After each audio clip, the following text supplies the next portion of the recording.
quand tu sais Dieu, et les bonnes choses arrivent. C'est ça que la Bible dit, à cause de ces blessures, nous sommes guéris. Il y a des personnes qui viennent se dire.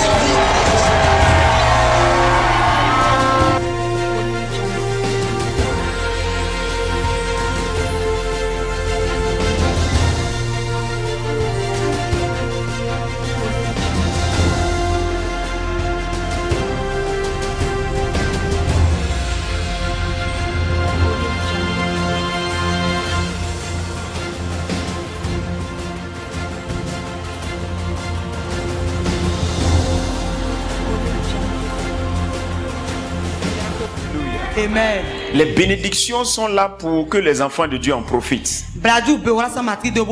Dieu nous a déjà bénis de toutes sortes de bénédictions spirituelles dans les lieux célestes en Jésus-Christ. C'est ce que la parole de Dieu nous dit dans Éphésiens le chapitre 1, le verset 3, à partir du verset 3 déjà. Donc, les bénédictions sont déjà positionnées. Les enfants de Dieu sont déjà enrichis. Maintenant, quel est le moyen par lequel l'enfant de Dieu peut convertir ces bénédictions spirituelles-là en bénédictions physiques pour qu'il puisse en profiter? Il y a une manière d'être. Il y a une manière d'être, il y a une façon d'être et il y a une façon de faire. Pour que tout ce que Dieu t'a donné spirituellement soit donc vécu ici sur la terre. Vous devez savoir que la conception que vous avez de Dieu est très importante parce que c'est en fonction de la manière dont vous le voyez. C'est de cette même manière, cette conception est importante pour que vous puissiez prendre aussi ces lois comme ça.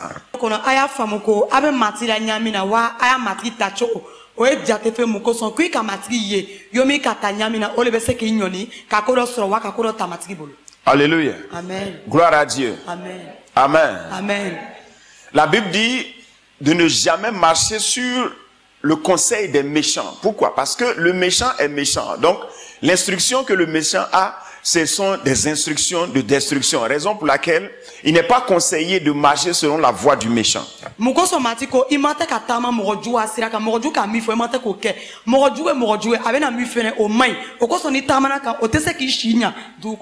Mais si vous savez que quelqu'un est bon, vous allez marcher selon ses instructions parce que vous savez qu'il est bon. C'est comme ça que la conception que tu as de l'Éternel est très importante. Beaucoup ne savent pas que Dieu est bon. Raison pour laquelle il se méfie de ses instructions. L'Éternel a été confondu depuis longtemps à un méchant. Raison pour laquelle les gens se méfient de ses instructions. Tu as besoin de savoir que l'Éternel est un Dieu qui rend prospère. Donc tu ne te méfieras pas de ses instructions puisque ces instructions-là sont là pour te rendre prospère. L'Éternel est un Dieu qui enrichit. On l'appelle Dieu d'Abraham. Et on l'appelle Dieu d'Abraham, il a enrichi Abraham. Il est l'Éternel qui a enrichi Abraham. Genèse chapitre 13 verset 2. Abraham était très riche en troupeaux et en or. Chapitre 24, toujours Genèse le chapitre 24, le verset 1. Abraham était vieux, avancé en âge. L'Éternel avait béni Abraham en toutes choses. Genèse chapitre 24, le verset 35. L'Éternel a comblé de bénédictions mon Seigneur, c'est son serviteur Eliezer qui parle.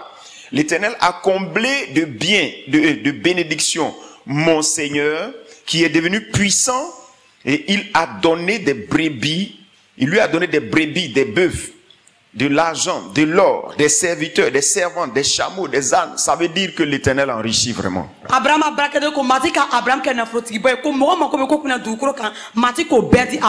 Donc dire que l'Éternel est le Dieu d'Abraham, ça veut dire simplement qu'on reconnaît que l'Éternel est un Dieu qui enrichit, puisqu'il a enrichi Abraham.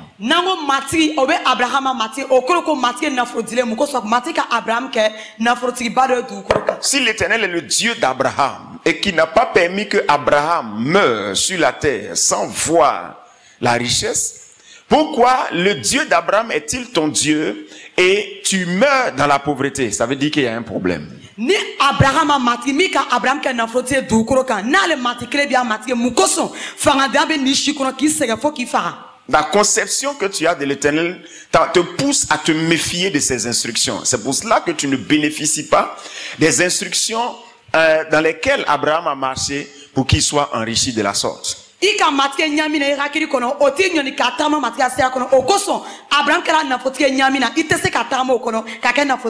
L'Éternel est le Dieu d'Isaac. C'est lui qui a enrichi Isaac. La Bible déclare dans Genèse chapitre 26 verset 13, cet homme devint riche et il alla s'enrichissant de plus en plus jusqu'à ce qu'il devint fort riche. L'Éternel a enrichi Isaac. Alléluia. Amen. Abraham, Isaac. Et la troisième personne encore, on dit l'Éternel est le Dieu de Jacob.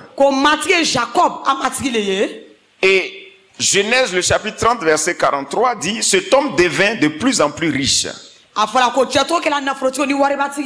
Il eut de menus bétail en abondance, des servantes et des serviteurs, des chameaux et des ânes. C'est Dieu encore qui a enrichi Jacob.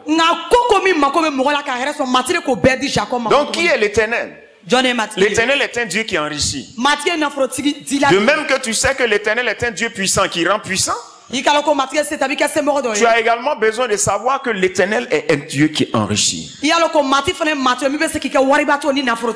même que tu sais que l'Éternel est un Dieu qui guérit, tu dois savoir que l'Éternel est un Dieu qui enrichit.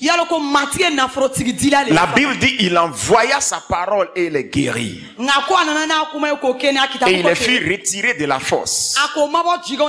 Parce qu'il est un Dieu qui guérit. De même il envoie sa parole pour enrichir et pour faire sortir de la pauvreté. Parce qu'il est le Dieu qui enrichit. Donc vous devez savoir que tout ce que l'Éternel fait pour un homme, il le fait à travers sa parole.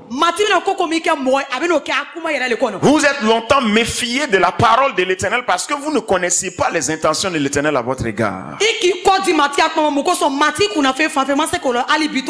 Je t'apprends aujourd'hui, si tu ne le sais pas, l'Éternel est celui qui convertit le pauvre en riche. Et il a les moyens, les méthodes, les techniques, les stratégies pour convertir un pauvre en riche. Ces instructions sont des instructions qui enrichissent. De même qu'il est le Dieu qui guérit. Ces instructions sont là pour guérir. Il a tout ce qu'il faut pour guérir un homme. C'est comme ça que vous devez aussi retenir que l'Éternel est un Dieu qui enrichit. Et que ses instructions donnent de la richesse. Donc à partir de cet instant, vous devez changer votre conception que vous avez de l'Éternel et arrêter de vous méfier de lui. Arrêtez de vous méfier de ses instructions. Si vous voulez être enrichi. Parce qu'il n'a pas d'autre intention à votre égard que de vous rendre riche. Donc nous sommes là donc pour vous expliquer certaines choses afin que vous puissiez savoir l'intention de l'Éternel à votre égard. Il ne vous a jamais voulu du mal.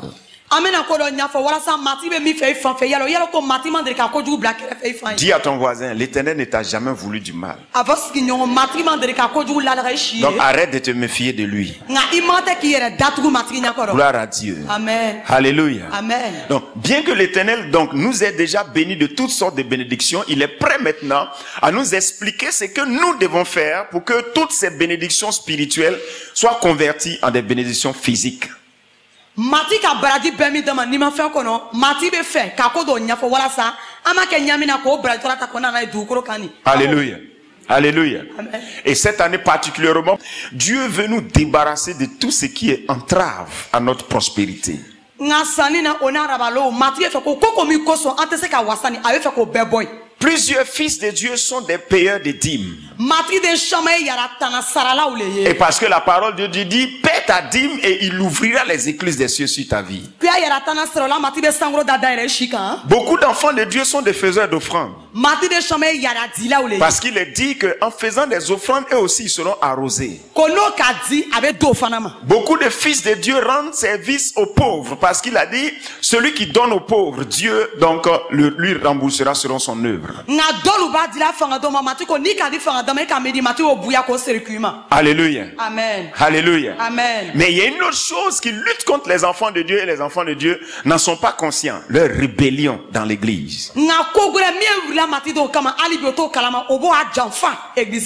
rebelle n'a pas longue vie sur la terre selon le programme de Dieu. Plusieurs fils de Dieu payeurs de dîmes meurent dans les hôpitaux. À cause de leur attitude dans l'église. Et c'est pourquoi cette année, Dieu veut te débarrasser de tout ce qui peut t'empêcher de connaître une prospérité. Ce qu'on appelle prospérité, c'est le fait de progresser. Tout ce qui évolue, c'est ce qu'on appelle prospérité. Quand on dit quelqu'un est prospère, ça veut dire simplement que son hier et puis son aujourd'hui, c'est pas la même chose. Et son futur ne sera jamais comme son aujourd'hui. Parce qu'il est sans cesse en progression. C'est ce qu'on appelle prospérité. Tout progresse à tous les niveaux. C'est pour ça que la prospérité n'est pas seulement liée à l'argent. La prospérité prend en compte l'argent, le bien matériel, la santé, les relations, le bonheur, etc., etc. Et tout ça évolue.